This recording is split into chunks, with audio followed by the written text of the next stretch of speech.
اس video میں ہم سیکھیں گے کاماز ان اے سینٹینس، یعنی ایک جملے کے اندر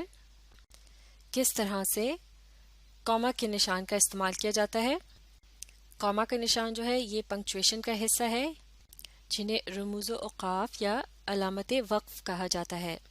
یہاں آپ دیکھ سکتے ہیں کہ کاما کے جو نشان ہے اس کی شکل کیسی ہوتی ہے، اور لائن پر لکھتے وقت اسے اس طرح سے لکھا جاتا ہے کہ یہ لائن سے ہلکا سا نیچے ہوتا ہے اور آدھا اوپر۔ جب گفتگو یا بات چیت کے دوران جملے کے درمیان میں کسی بھی جگہ تھوڑی دیر کے لیے وقف کیا جاتا ہے یا رکا جاتا ہے، تو اس قسم کی بات کو جب تحریر کیا جاتا ہے تو اس جگہ جہاں وقف کیا گیا تھا یا رکا گیا تھا تھوڑی دیر کے لیے، وہاں استعمال کیا جاتا ہے کاما کے نشان کا۔ کاما کا استعمال جو ہے وہ انگریزی تحریر میں بہت زیادہ کیا جاتا ہے،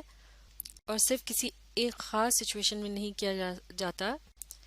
بلکہ بہت سے مختلف موقعوں میں اور بہت سی مختلف صورتحال میں اس کا استعمال کیا جاتا ہے۔ لہٰذا ہم مختلف اگزامپلس کی مدد سے جاننے کی کوشش کریں گے کہ کاما کا جو نشان ہے اسے کب کب استعمال کیا جاتا ہے۔ تو چلیے اب اس پہلی اگزامپل کو مل کر پڑھتے ہیں۔ I went on a trip with my father, mother, 2 brothers and a cousin. یعنی میں سفر پر گیا اپنے والد، والدہ، 2 بھائیوں اور ایک کزن کے ہمراہ یا ان کے ساتھ۔ تو آپ نے دیکھا کہ اس جملے کو پڑھتے وقت ہمیں جہاں جہاں کاما کا نشان تھا اس سے یہ مدد ملی کہ ہم نے اس جگہ تھوڑی دیر کے لیے وقف کرنا ہے۔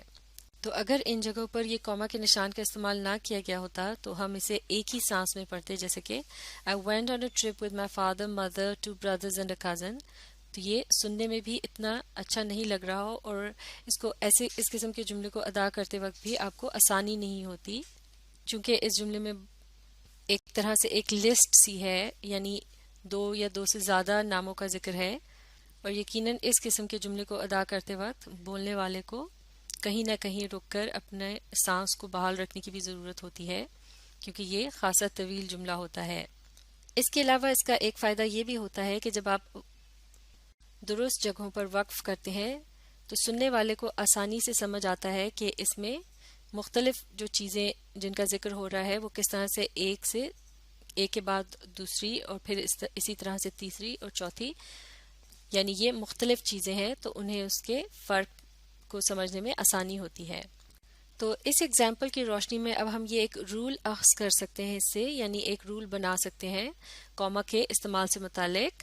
اور وہ یہ ہے use commas to separate words and word groups in a simple series of 3 or more items. یعنی ایک جملے کے اندر جب آپ الفاظ کے گروپس یا مختلف الفاظ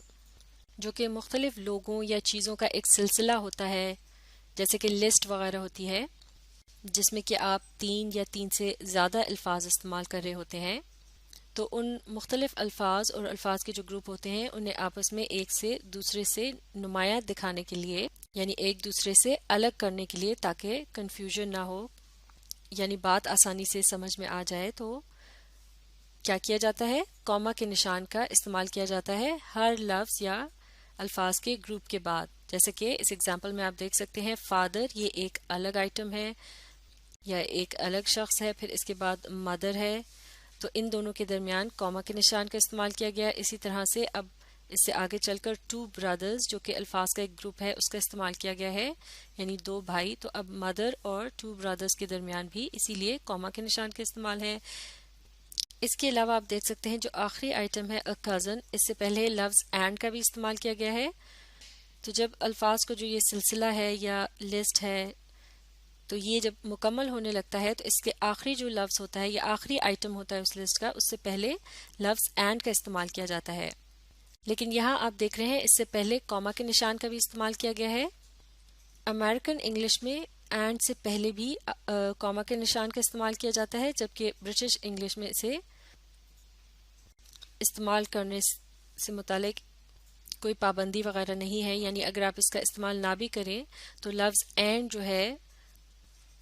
اس کے استعمال کو ہی کافی سمجھا جاتا ہے۔ تو اس قسم کے جملے میں اگر لفظ اینڈ سے پہلے یا اینڈ کی جگہ اگر اور کا لفظ ہوتا ہے یہاں پر، تو اس سے پہلے اگر کاما کے نشان کا استعمال کیا جائے، یعنی لسٹ کے آخری آئٹم سے پہلے اینڈ یا اور کے لفظ سے پہلے جو یہ کاما کا نشان ہے اس کا جب استعمال کیا جاتا ہے تو اس قسم کے کاما کے نشان کا ایک خاص نام ہوتا ہے، یہ کہلایا جاتا ہے آکسفورڈ کاما۔ اس کے متعلق خاص بات یہ ہے کہ اکثر میگزینز اور نیوز پیپر وغیرہ میں اس کا استعمال نہیں کیا جاتا، ممکن ہے ایسا اسپیس یعنی جگہ کو بچانے کے لیے کیا جاتا ہے۔ البتہ ایک اہم بات کو یہاں سمجھنا بہت ضروری ہے کہ کچھ جملے ایسے ہوتے ہیں کہ جہاں آکسفورڈ کاما کا استعمال بہت ضروری ہوتا ہے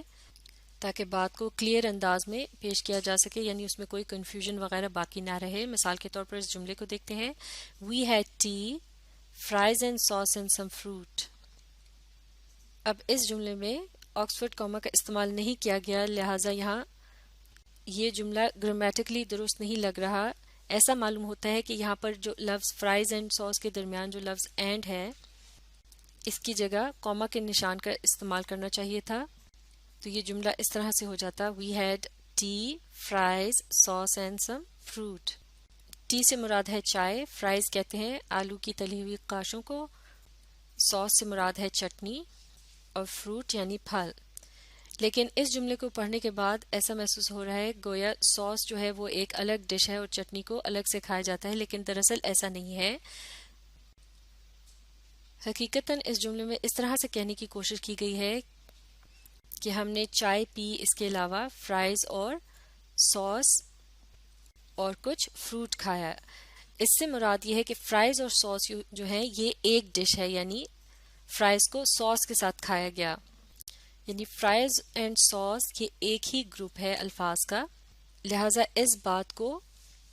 کلیئر کرنے کے لیے اس کے بعد جو ہے ہر حال یہاں کاما کے نشان کا استعمال کیا جائے گا، جو کہ آکسفورڈ کاما کہلایا جاتا ہے، کیونکہ یہ لفظ اینڈ سے پہلے استعمال کیا جا رہا ہے، تو اس قسم کے جملے میں اس کا استعمال جو ہے وہ ضروری ہو جائے گا تاکہ بات جو ہے وہ درست طریقے سے سمجھ آ سکے۔ اور اس قسم کی کنفیوژن سے بچنے کے لیے جو ناول نگار ہوتے ہیں یا کہانی وغیرہ جو لکھتے ہیں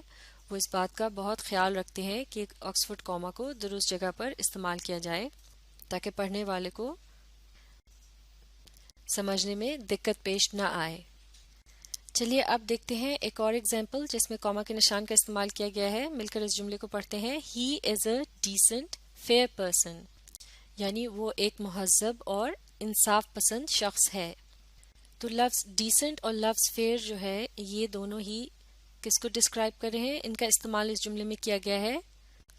سبجیکٹ کو ڈسکرائب کرنے کے لیے، جو ہے لفظ ہی، یہ کیا ہے؟ یہ ہے اس جملے کا سبجیکٹ جس کے متعلق بات ہو رہی ہے، اور اس شخص کو یا اس کی خصوصیات کو بیان کرنے کے لیے ڈیسنٹ اور فیئر کے یہ جو الفاظ استعمال کیے گئے ہیں یہ کہلائے جائیں گے ایڈجیکٹیوز۔ لہٰذا اب ہم یہاں دیکھ سکتے ہیں کہ جب دو یا دو سے زیادہ ایڈجیکٹیوز کا استعمال کیا جاتا ہے کسی جملے میں تو ایک ایڈجیکٹیو کو دوسرے سے الگ دکھانے کے لیے بھی ان کے درمیان کاما کے نشان کا استعمال کیا جاتا ہے۔ اسی جملے کو اس طرح سے بھی کہا جا سکتا ہے یا لکھا جا سکتا ہے، ہی is a fair decent person. اب کی بار لفظ فیئر پہلے لکھا گیا ہے اور لفظ ڈیسنٹ اس کے بعد آ رہا ہے، لیکن یہاں بھی ان دونوں ایڈجیکٹیوز کے درمیان جو ہے کاما کے نشان کا استعمال کیا گیا ہے۔ نہ صرف یہ کاما کا نشان ان دونوں ایڈجیکٹیوز کو ایک دوسرے سے الگ دکھا رہا ہے، بلکہ پڑھتے وقت بھی ہم نے یہاں تھوڑی دیر کے لیے وقف کریں گے تاکہ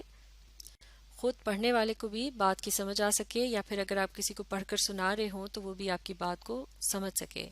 ہی is a fair decent person, اسی بات کو اگر آپ بغیر وقف کے ادا کریں گے تو یہ سننے میں اتنا اچھا معلوم نہیں ہوگا۔ مثال کے طور پر اگر اس طرح سے پڑھا جائے ہی is a fair decent person تو شاید سننے والے کو بات کی اچھی طرح سے سمجھ بھی نہ آئے۔ اب دیکھتے ہیں اسی ایگزامپل کے مقابلے میں ایک اور ایگزامپل، مل کر اسے پڑھتے ہیں، we played an interesting indoor game. Indoor game سے مراد ہے کوئی ایسا کھیل جسے کمرے کے اندر یا گھر کے اندر رہ کر کھیلا جاتا ہے، اور اس جملے کا مطلب ہے کہ ہم نے ایک دلچسپ انڈور گیم کھیلی۔ تو اس جملے میں آپ دیکھ سکتے ہیں کہ کاما کے نشان کا استعمال نہیں کیا گیا، جبکہ لفظ انٹرسٹنگ یعنی دلچسپ یہ بھی ایک ایڈجیکٹو ہے، اور انڈور گیم جو ہے اس میں لفظ انڈور جو ہے وہ گیم سے متعلق بتا رہا ہے کہ یہ کس قسم کی گیم ہے۔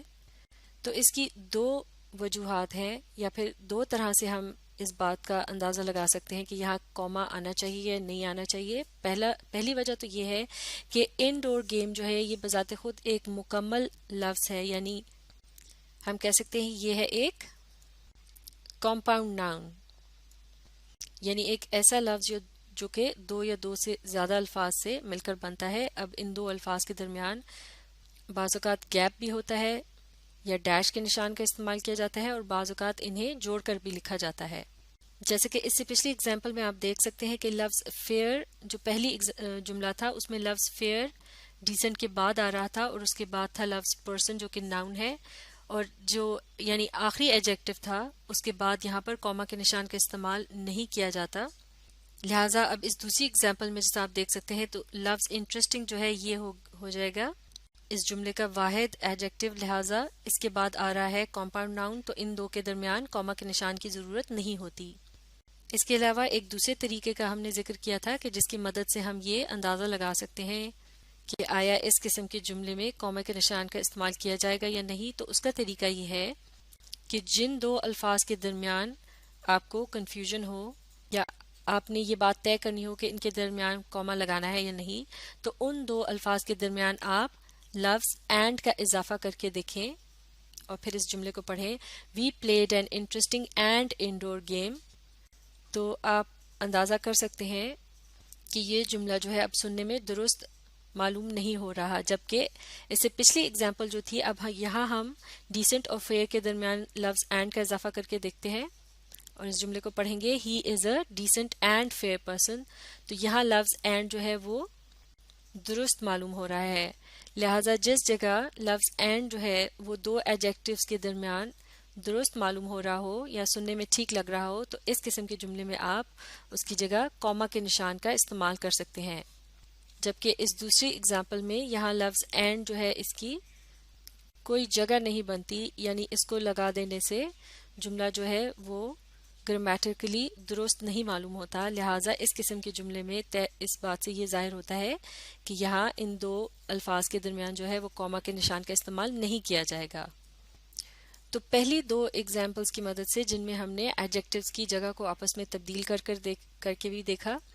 اور لفظ اینڈ لگا دینے سے بھی ہم نے یہ تسلی کر لی کہ یہاں کوما کا نشان ہر حال آنا ہے. تو اس بات سے ہم یہ رول اخذ کر سکتے ہیں. Roll number 2، use a comma to separate two adjectives when the order of adjectives is interchangeable. یعنی دو ایڈجیکٹیوز اگر ایک جملے میں استعمال کیے جا رہے ہوں اور ان کی ترتیب جو ہے اس کو آپس میں تبدیل کر دیا جائے تو بھی وہ جملہ درست جملہ رہے، تو اس قسم کے جملے میں ہم کوما کے نشان کا استعمال کریں گے. اس کے علاوہ ہم نے یہ ایک ٹیکنیک بھی سیکھ لی جس سے ہم جج کر سکتے ہیں، اور وہ ہے ان دو الفاظ کے درمیان لفظ اینڈ لگا کر چیک کیا جائے. اگر یہ سننے میں درست لگ رہا ہو تو یقیناً یہاں کوما کا نشان ضرور استعمال کرنا ہے. تو اس ویڈیو میں ہم نے کوما کے استعمال سے متعلق 2 اہم رولز سیکھے. اب ہم کوما سے متعلق چند اور رولز کو اگلی ویڈیو میں سیکھیں گے. تو اب آپ اس ویڈیو کو ری پلے کیجئے اور اس کے ساتھ ساتھ پڑھنے، سمجھنے اور لکھ کر پریکٹس کرنے کی کوشش جاری رکھیے.